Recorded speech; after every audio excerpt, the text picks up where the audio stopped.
नमस्कार दोस्तों, आज हम बात करेंगे क्या होता है एमसीबी और ईएलसी आरसीसीबी। ओके, हमको शॉक नहीं लगेगा। अब आज के बाद से हमको शॉक लगेगा। आज अगर आप ये फॉलो करते हैं तो आज के बाद से आपको कभी शॉक नहीं लगेगा। ठीक है, तो चलिए बात करते हैं एमसीबी और आरसीसीबी। ओके, एमसीबी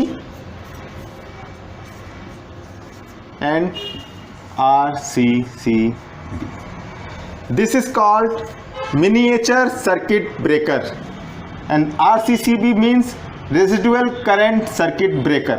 ओके, अगर कोई हमारे पास लोड है, अगर मान लीजिए आपके पास कोई फैन है, अगर फैन का अगर कोई फैन है मेरे पास में, फैन का करंट मान लीजिए कुछ 3 या 4 एम्पियर है, तो जो मेरा लो एमसीबी जो मैं सिलेक्ट करूंगा, कुछ इसका हायर वर्जन सिलेक्ट करूंगा, तो वो मान लीजिए 6 एम्पियर। तो मान लीजिए मेरा एमसीबी मैंने चूज़ किया है 6 एम्पियर का।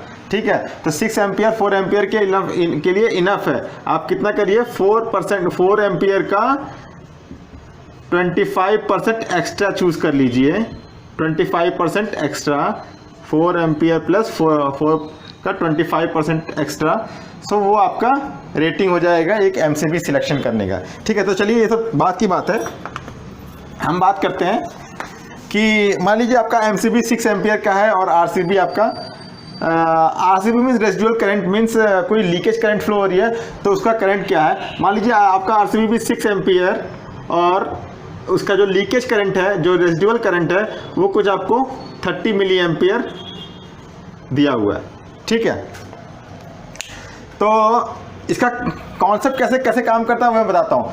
एमसीबी जो होती है, एमसीबी अगर कोई एमसीबी 6 एम्पियर के लिए रेटेड है, तो वो कब ट्रिप होगी, जब वो करंट 6 एम्पियर को क्रॉस करेगी। मतलब कि अगर मेरा ये करंट अगर 6 एम्पियर का मेरा एमसीबी है, एमसीबी मैंने 6 एम्पियर का चूज़ किया हुआ है, ये 6 एम्पियर फ्लो हो रही है, तो एमसीबी जब तभी ट्रिप होगी जब ये मेरा लोड करंट 6 एम्पियर को क्रॉस करेगा। जैसे ही क्रॉस करेगा उस समय मेरा एमसीबी ट्रिप हो जाएगा। तो ये मेरा जो पॉइंट होगा, जहाँ पे वो करंट 6 एम्पियर को क्रॉस कर रहा है, तो वो पॉइंट क्या हो जाएगा, एमसीबी ट्रिपिंग पॉइंट हो जाएगा। एमसीबी ट्रिपिंग पॉइंट और करंट। सो जैसे ही एमसीबी के अंदर से जो करंट फ्लो हो रही है वो 6 एम्पियर को क्रॉस करेगी, तो मेरा एमसीबी ट्रिप हो जाएगा। ठीक है, तो इस तरह से एमसीबी कैसे काम करती है, जो भी मैंने एमसीबी सिलेक्ट किया, उसके जो करंट जो जिस एम्पियर को सिलेक्ट किया है, उस एम्पियर से अगर ज़्यादा करंट फ्लो होती है उसमें से, तो वो ट्रिप हो जाती है। इसके और भी बहुत सी चीज़ें हैं, वो मैं आपको किसी और दिन आप मुझे बताइए तो मैं उसको बताऊँगा। ठीक है, तो इसका मेन फंक्शन कैसे है, अगर 6 एम्पियर की चूज किया हमने, तो 6 एम्पियर को क्रॉस करेगी तो वो ट्रिप हो जाएगी। आरसीसीबी कैसे काम करता है, RCCB means residual current circuit breaker.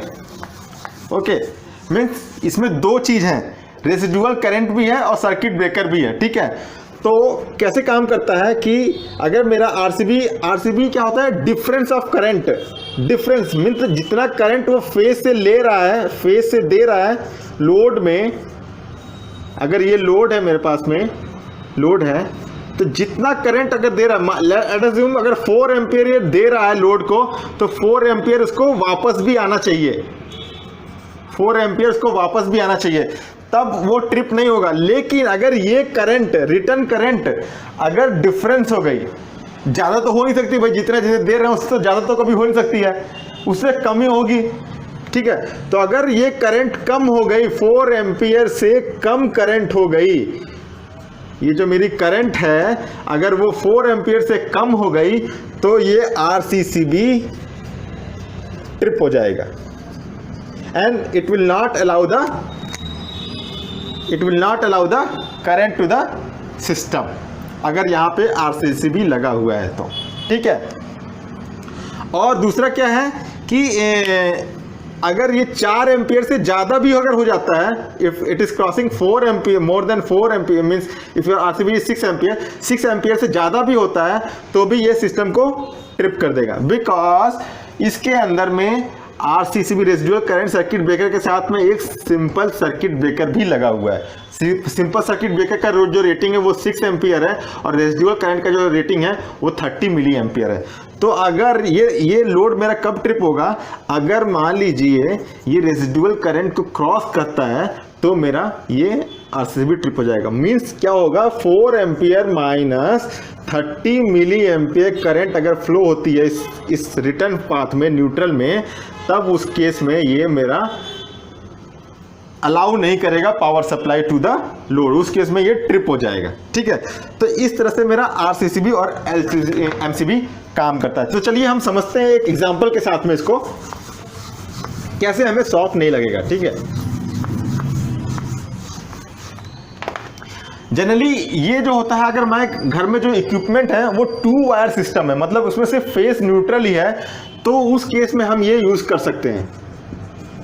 भाई तीसरा वायर तो मेरे पास है नहीं, अर्थ तो है नहीं, अर्थ वायर नहीं रहेगा तो मेरे को शॉक लग सकता है, तो उस केस में ही मेरे को ये आरसीबी यूज करना है। अगर मेरे पास 2 वायर सिस्टम, जैसे कि हमारे घर में जो यूज होता है टीवी, अभी ये देखा होगा आजकल जो ऐसी टीवी आता है, ठीक है, जिसमें ये पोर्शन जो होता है मेटल का होता है और बाकी जो होता है प्लास्टिक होता है। तो जब जनरली इसको भी बच्चे ने छू दिया, किसी ने छू दिया तो शॉक लगने के चांसेस होता है। ठीक है, तो उस केस में हम आरसीसीबी को यूज कर सकते हैं। या कोई प्लास्टिक फैन है तो प्लास्टिक फैन में कोई मेटल का पार्ट है, कुछ भी है, किसी ने उसको टच किया तो भी शॉक लगने का चांसेस है। ठीक है, पानी फ्लो हो रहा है कूलर में से तो उसकी वजह से भी शॉक लग सकता है, तो उसको अवॉइड करने के लिए आरसीसीबी भी हम यूज कर सकते हैं। 3 वायर मतलब, और एमसीसीबी हम यूज करते हैं 3 वायर सिस्टम। मान लीजिए कोई 3 वायर सिस्टम है, 3 वायर सिस्टम है, जैसे कोई जैसे सेम कूलर ही ले लीजिए।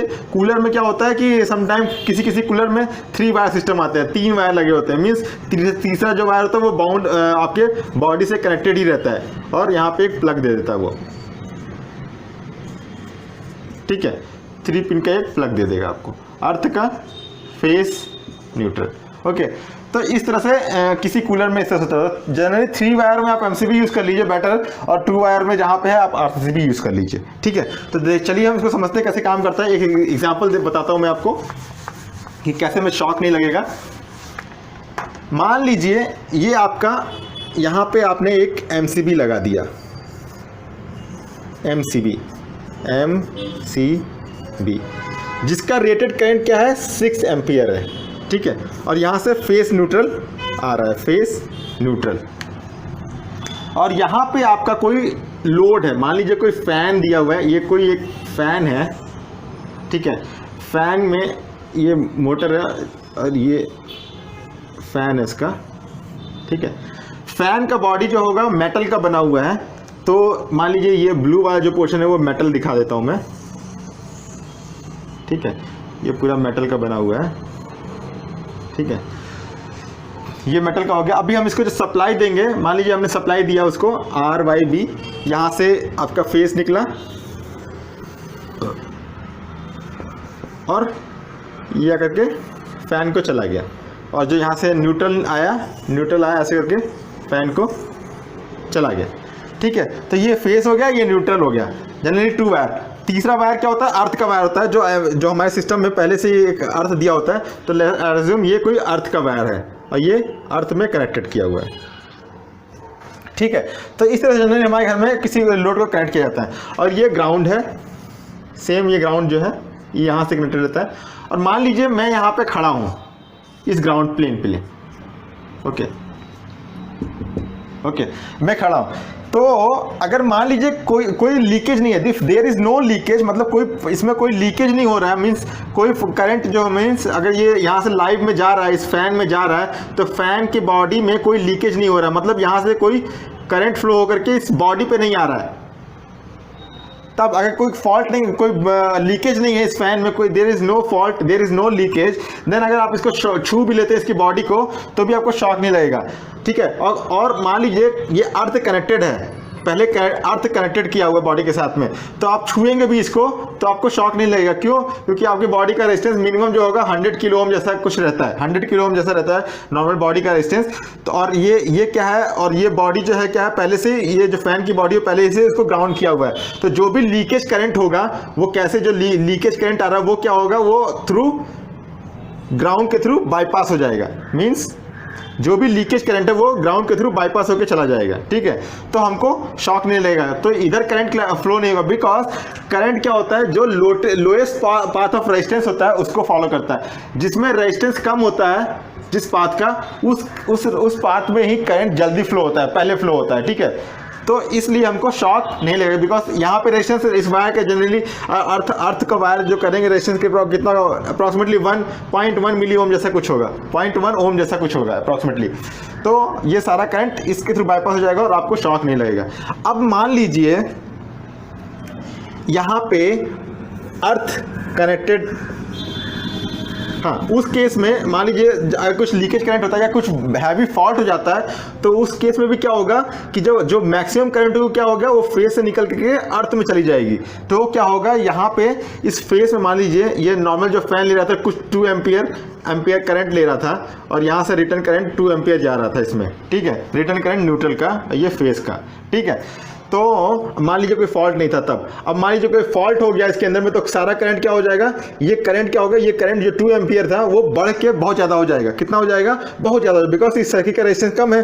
तो देखिए रेजिस्टेंस कितना होगा, करंट कितना हो जाएगा, I is equal to V by R। तो V आपका कितना है, 230 वोल्ट है अप्रॉक्सीमेटली। R कितना हो जाएगा, ऐसे ज़ूम 0.1 ओम है, तो 0.1 ओम कर दीजिए, तो कितना होगा 2300 एम्पियर। यहाँ से कितना करंट फ्लो होगा, बहुत सा कितना होगा, इतना 2300 एम्पियर करंट फ्लो होगा, फॉल्ट करंट, करेक्ट। उस केस में क्या होगा, देखिए ये जो करंट है वो 6 एम्पियर से बहुत ज़्यादा है, तो उस केस में क्या होगा, MCB फटाक से ट्रिप हो जाएगा। तो MCB ट्रिप हो जाएगा, ट्रिप हो जाएगा, तो ये अलाउ नहीं करेगा यहाँ पे वोल्टेज, तो इस फैन को वोल्टेज नहीं जाएगा और ये सर्किट हमारा प्रोटेक्ट जाएगा, और केस में हमको शॉक भी नहीं लगेगा और कोई फॉल्ट भी नहीं होगा, इक्विपमेंट भी हमारा सेफ हो जाएगा, ठीक है। तो इस तरह से हमारा MCB काम करेगा। अगर यही 2 वायर सिस्टम होता, अब चलिए इसको हम 2 वायर सिस्टम में देखते हैं। 2 वायर सिस्टम में क्या होता है, 2 वायर सिस्टम मतलब कि ये सब कुछ मेरा जो मेटल है वो सब प्लास्टिक बॉडी ही है।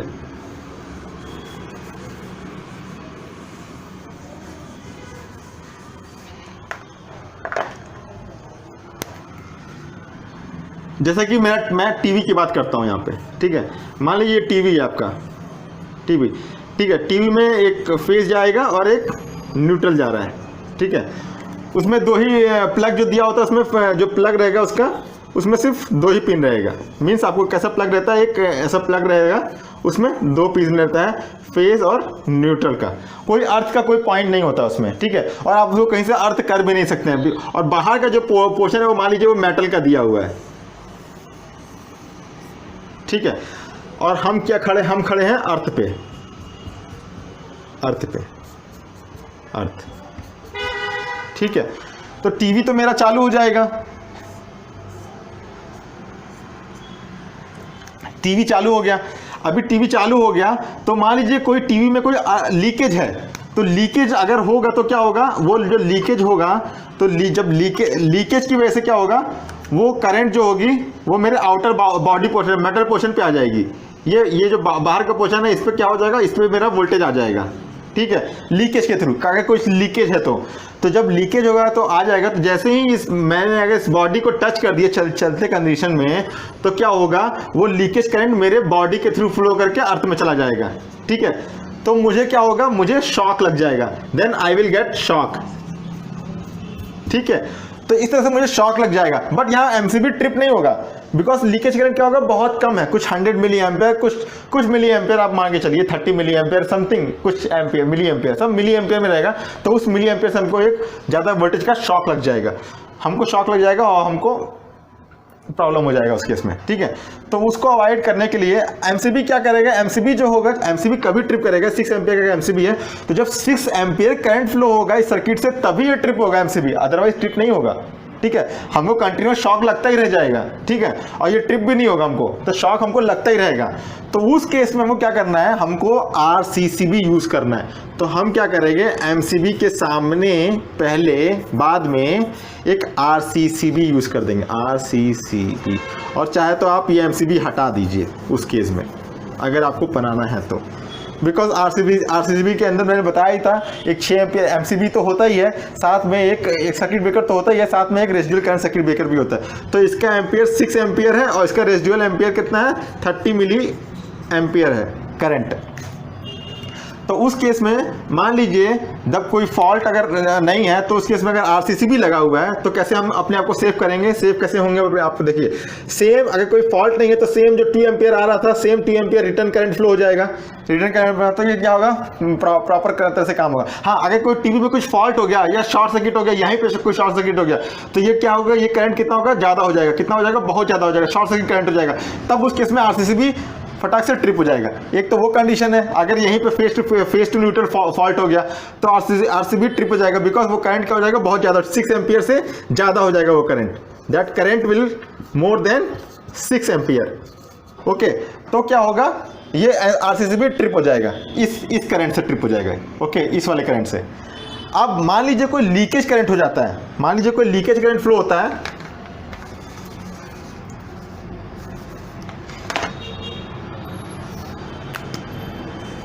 मान लीजिए टीवी में सेम लीकेज करंट फ्लो हो रहा है, ये मैंने टच नहीं किया इसको।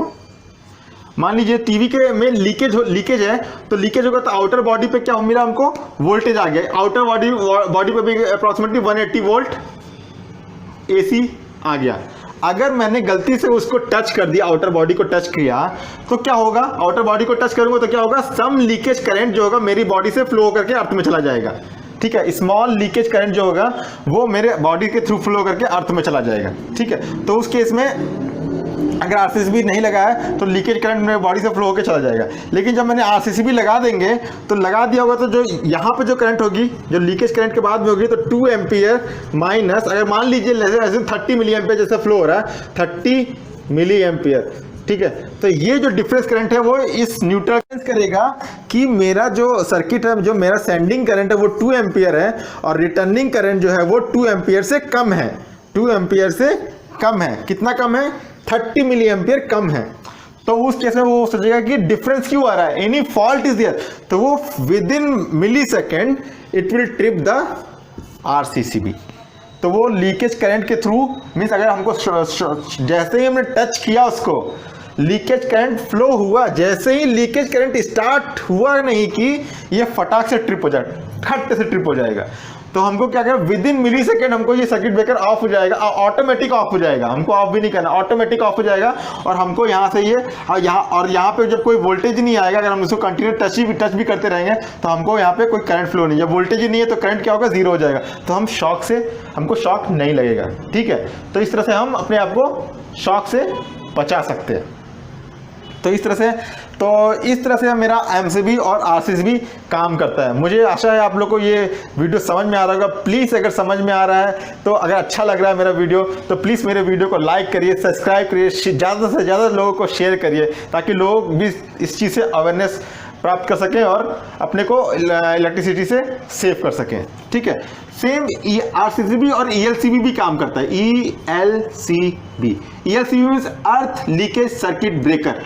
ठीक है, मैं यहाँ एक और बता देता हूँ, एक और टर्म है, ये अर्थ लीकेज सर्किट ब्रेकर, ईएलसीबी में क्या होता है कि ईएलसीबी में एक सर्किट ब्रेकर अलग से एक सेंसर होता है। वो मान लीजिए कोई अर्थ आपका टीवी या कोई इक्विपमेंट है, उसको अर्थ से कनेक्ट कर दिया, तो उसमें एक हम जनरली ये हम ईएलसीबी हम इंडस्ट्रियल में यूज़ करते हैं, घर में हम जनरली यूज़ नहीं करते हैं, जो बड़े बड़े इक्विपमेंट होते हैं वहाँ पे यूज़ करते हैं। मान ये एक इक्विपमेंट को मैंने कनेक्ट कर दिया है, यहाँ से एक सीटी लगा दिया है, सीटी से क्या होता है, एक फीडबैक आता है, वो फीडबैक हमारा ईएलसीबी एक सर्किट, एक रिले लगी होती है, एक रिले में जाता है, और वो जब रिले में सेटिंग होता है, उस सेटिंग को हम जिस करंट पे सेट कर देंगे, जो भी करंट मान लीजिए 30 मिली एम्पियर पे सेट कर दिया, तो जब ये लीकेज करंट जब 30 मिलियन को क्रॉस करेगा तो क्या होगा, ये एलसीबी ट्रिप हो जाएगा और ये मेन सर्किट ब्रेकर को, जो हमारा इसके साथ में कनेक्टेड सर्किट ब्रेकर होगा, इसके साथ में जो हमारा कनेक्टेड सर्किट ब्रेकर होगा, इसके साथ में वो मेन सर्किट ब्रेकर को ट्रिप कर देगा, इसको ट्रिप कर देगा।